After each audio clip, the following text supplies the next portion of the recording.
8 জুলাই 1977 বঙ্গভবনে অনুষ্ঠিত এক বৈঠকে পানি উন্নয়ন বোর্ডের কাজকর্ম পর্যালোচনা করে অসন্তোষ প্রকাশ করেন প্রেসিডেন্ট ও প্রধান সামরিক আইন প্রশাসক মেজর জেনারেল জিয়াউর রহমান। বৈঠকে জানানো হয় যে 1976-77 সালে 134টি প্রকল্পের মধ্যে মাত্র 16টি প্রকল্পের কাজ সম্পন্ন হয়েছে, বাকিগুলো সম্পন্ন হওয়ার বিভিন্ন পর্যায়ে রয়েছে। এই খাতে প্রচুর অর্থ ব্যয় হয়েছে। বোর্ডের সংস্থাপন ও স্থায়ী ব্যয় মাত্রাতিরিক্ত হয়েছে। একটি প্রকল্প পর্যালোচনাকালে কাজের বাস্তব অগ্রগতি সম্পর্কে অসন্তোষ প্রকাশ করেন প্রেসিডেন্ট। সংস্থাসমূহের মধ্যে সমন্বয়ের অভাবও লক্ষ্য করেন তিনি।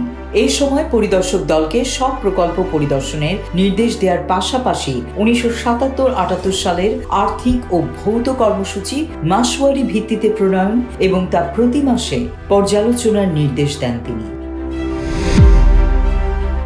8 জুলাই 1977 বঙ্গভবনের স্বাস্থ্য খাতের বার্ষিক উন্নয়ন কর্মসূচির বাস্তবায়ন ও তহবিলের ব্যবহার নিশ্চিত করার বিষয়ে পর্যালোচনা করে এবং কর্মসূচি আরও সক্রিয়ভাবে বাস্তবায়নের নির্দেশ প্রদান করেন প্রেসিডেন্ট ও প্রধান সামরিক আইন প্রশাসক মেজর জেনারেল জিয়াউর রহমান। এই সময় চলতি অর্থ বছরের জন্য আর্থিক তহবিল ও বাস্তবায়ন কর্মসূচি সম্পর্কে পর্যালোচনা করেন তিনি। পর্যালোচনাকালে এ খাতের সার্বিক অগ্রগতি সম্পর্কে অসন্তোষ প্রকাশ করেন প্রেসিডেন্ট।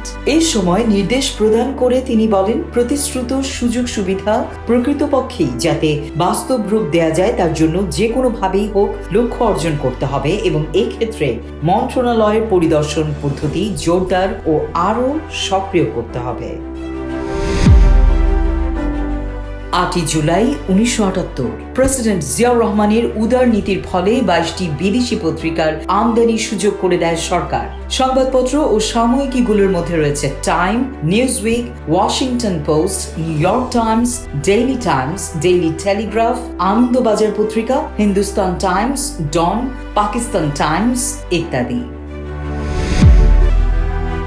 8 জুলাই 1979 ঢাকার কেরানীগঞ্জের কলাতিয়া স্কুল মাঠের এক বিরাট কৃষক সমাবেশে প্রেসিডেন্ট ও বাংলাদেশ জাতীয়তাবাদী দল বিএনপির চেয়ারম্যান জিয়াউর রহমান বলেন, দ্রুত জাতীয় উন্নয়ন ও অগণিত মানুষের ভাগ্য পরিবর্তনের বৃহত্তর স্বার্থে দেশের শান্তি ও স্থিতিশীলতা অপরিহার্য। প্রেসিডেন্ট বলেন, ঐক্যবদ্ধ প্রচেষ্টায় আমাদের অবশ্যই খাদ্য উৎপাদন দ্বিগুণ করতে হবে। তিনি বলেন, যারা নিজেদের ঘৃণ্য রাজনৈতিক স্বার্থে দেশে হাঙ্গামা ও ধ্বংসাত্মক রাজনীতির পায়তারা করছে তাদেরকে আপনাদের সবাই মিলে প্রতিহত করতে হবে। প্রেসিডেন্ট বলেন, বাংলাদেশ জাতীয়তাবাদী দল দেশের প্রতিটি অঞ্চলের উন্নয়নে প্রতিশ্রুতিবদ্ধ। আমরা সব গ্রামের সার্বিক উন্নয়ন নিশ্চিত করতে চাই, কিন্তু আওয়ামী বাকশালীরা দেশে আবার গোলযোগ সৃষ্টির পায়তারা করছে।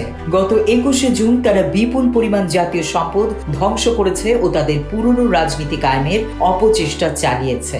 আমাদের সবাইকে এদের বিরুদ্ধে রুখে দাঁড়াতে হবে। 8 জুলাই 1980 জাপানের প্রয়াত প্রধানমন্ত্রী মাসাওশি ওহিরার শেষকৃত্যানুষ্ঠানে যোগ দিতে টোকিও এসে পৌঁছালেন প্রেসিডেন্ট জিয়াউর রহমান। বিমানবন্দরে তাকে স্বাগত জানান দেশটির অস্থায়ী প্রধানমন্ত্রী মাসাওনি ইতো হানেদা। এর আগে ঢাকা ত্যাগের আগে কুর্মিটোলা বিমানবন্দরে সাংবাদিকদের প্রেসিডেন্ট জিয়া বলেন, দেশে জাতীয়তাবাদী শক্তির মধ্যে বৃহত্তর ঐক্য প্রয়োজন। তিনি বলেন, জাতীয়তাবাদী শক্তিগুলো ক্রমশ ঐক্যবদ্ধ হচ্ছে এবং তারা যদি এই প্রক্রিয়া দ্রুততর করে তবে দেশের জন্য মঙ্গলজনক হবে। প্রেসিডেন্ট ও বিএনপি চেয়ারম্যান আরও বলেন, আমাদের দল থেকে বাজে লোকদের বের করে দিয়ে নিষ্ঠাবান ও কঠোর পরিশ্রমীদের নিয়ে আসার ব্যবস্থা হচ্ছে।